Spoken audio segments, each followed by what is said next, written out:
What are the advantages of using an iPhone? Anonymity at one point, especially in a place like Afghanistan where I am their version of Jason Bourne. I'm like this tall, bald white guy. It's kind of hard for me to blend in. When you shoot with an SLR or rangefinder, any type of camera, you're taking this huge black box and you're throwing it in front of your face. And you're blocking out your ability to interact with your subject. Sometimes that could be good if you need to cut your empathy off in some ways. So like if you're at a funeral and you need to pull yourself emotionally out of the situation, something hard.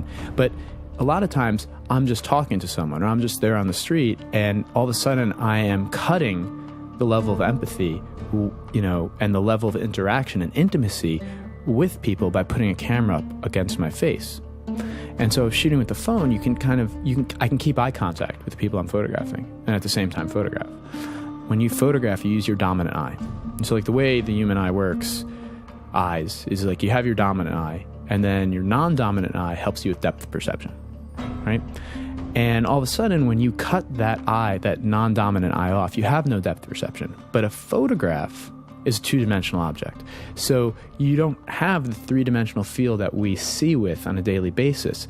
And so in order to make a good two-dimensional photograph, like a lot of people are like, I saw this, but my photograph doesn't really look like the way I saw it. And part of that is because you're not counting that our brains, we have depth to how we see. So you have to learn how to think about what you see in the same way that a camera does in two dimensions. And when you shoot with a traditional camera, you're able to compress that depth perception out because you're just using one eye. And I actually see in my work, and it's mostly because I think about this a lot, is that there's a distinct difference in the way I think and compose when I use a traditional camera versus a camera where I keep both eyes open. Because you're experiencing the space and then trying to translate it into two dimensions. You haven't given up the other cameras, though, have you? No, not at all. Still working with them? I think that all these tools have their place in my camera bag, and I use them for different things. I covered the Sochi Olympics. I'm not going to cover that with an iPhone. I remember somebody did cover the London Olympics in 2012 with an iPhone. Yes, but with an adapter, putting traditional Canon lenses onto it. Something you put on the... Yeah, so like if I'm shooting some events with like a 600 millimeter lens, I don't see the point of putting it on an iPhone. Like for me, the iPhone was a tool that I could fit in my pocket that I could quickly use, and more than anything, that allowed me to transmit, as a journalist, that allowed me to transmit images right away in the thick of it. Like when in Libya, in the trenches, we created a Wi-Fi signal. So think about that.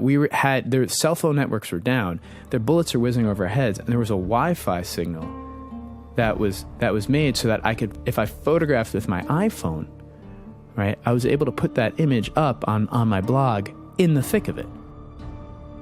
Are you carrying more kit or less kit? I think digital world has actually made it much harder. I carry more and I have to buy more on a yearly basis. Yeah. You have to buy digital cameras, you have to buy a computer every few years, you have to get the software, you have to get cards, and it actually, it sort of was supposed to make our life more convenient, but it's made it harder. I can see actually, in that context, it's another advantage of the iPhone, isn't it? Because it's all in one. Because you put all that bag down, you've got the iPhone, and I'm imagining that people are going to be more relaxed with you and an iPhone, maybe, that too. And more themselves? I think at one point, yes, but now I feel like the cat is out of the bag. I shoot a lot on the New York City subway, which I find to be a very hard environment to photograph because you get locked into this room basically with people that you don't know. And everyone has their New York face, kind of rush hour, shield face on. Don't mess with me. Exactly. And, you take their picture. So, years ago when I took the picture, no one knew that that's what I was doing. Yeah. Or if they did, I would, I took a picture. Throw a joke out. But you have to make eye contact with them. And now I think the cat's out of the bag. Like so many people take pictures and people know it. Like I've looked at pictures and there's like somebody in the corner of the frame kind of looking at me like they know I'm taking a picture. I think people recognize that people are now shooting constantly. I covered Floyd Mayweather, the undefeated champion boxer. And when he came in to the ring in Las Vegas, every single hand was up holding a phone to take a picture. Like everyone. People often get discouraged about that, like what that means for photography. All those people were taking pictures And I like to think that I make pictures. And that's a big, big difference. You talked about the Hipstamatic app, and you've been quite the proponent. You've actually worked with them to develop a specific filter. Yeah. What does that do? Nothing, actually. It was developed, the photojournalism pack and what became the Lowy lens. It was sort of developed to quiet the purists down. Like this idea that, okay, they're crazy, all these filters that might change things. So what I want to do is just have something that sharpened the image, I gave it a little contrast, and that was it. So like pretty much exactly what I do with all my images. Because sometimes the images out of the phone itself are not sharp, because the glass element in the front of an iPhone is so close to the chip. It's just about light. But it means that if I get it, I can take a photo that's more like something you'd take than I'd have any other chance of doing. I'll let you think that.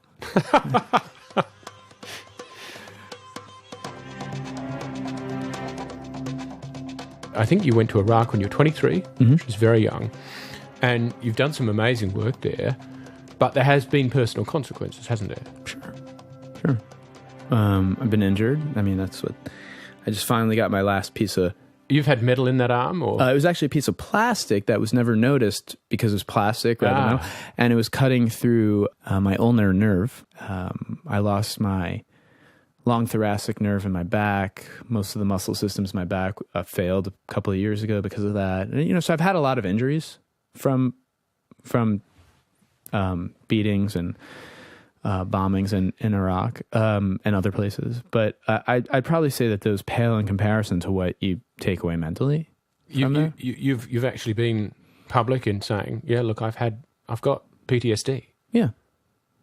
I don't think it's anything to be ashamed about. I mean, I think the shame is like not doing anything about it and letting it control you. I think, my PTSD got to the point where I don't like being out of control, because one of the worst moments was when I had no control over when I lived or died, because I wasn't a soldier. So I didn't lift up a gun. So for me, it was more like I have no control over my, destiny here. So I can't get drunk or high because I lose control, and I don't want that anymore. Like, we go to these places not wanting it to be boring. Like, we go in knowing that we're going to see death. And it's very different than a soldier who might say, I have to go to Afghanistan, but I hope my 15 months are just boring as shit and nothing happens and I can go home. Whereas a journalist, I need there to be violence. Yeah, I'm there for 2 weeks and something better happen. And I think there's a certain level of shame when you realize, at least for me, that I need death and destruction for my job. I make my living off that, right? And not only that, you get to do the Super Bowl and but stuff. I'm the image that started my career, my first round the world, was the death of another man. And how do you deal with that? How do you quantify that in your head? Like when someone pats you on the back and says, "Good job," and you're like, "But that's a dead person." That and whether it was a good guy or bad guy, it just depends on which side is judging. At the end of the day, this is someone who had a mother and father and who died. Maybe he was a father, and maybe he had children, and regardless of political beliefs, right? Someone made this ultimate sacrifice, and all of a sudden I'm just photographing it. For me, coming back, I felt really guilty and ashamed about surviving and going through this, and so I just wanted to get beaten up. So I ended up just joining all these stupid fight clubs and just getting hit. To me, that was how it translated. And it's not healthy, and I don't recommend it for everyone. But I like to say I grew up in New York in the 1980s, and that's... we fought a lot. But so is that's still a thing that you do? No. I hurt I broke my hands. I broke my nose. It was, as one does when you get into fistfights. And a friend of mine, the MMA kind of cage fighting scene was getting really big in the States, and he sort of introduced me to that, and I started photographing it. And so my catharsis, was mixing in my field along with what I wanted to see. And so I started documenting fighting for the last 6 years. And it helped me a lot. It actually, and I still, every time I feel like I need to do something, I'll find a fight going on somewhere and I'll go photograph it. You've done so many different jobs, photographed so many different things. What's given you the greatest sense of accomplishment professionally?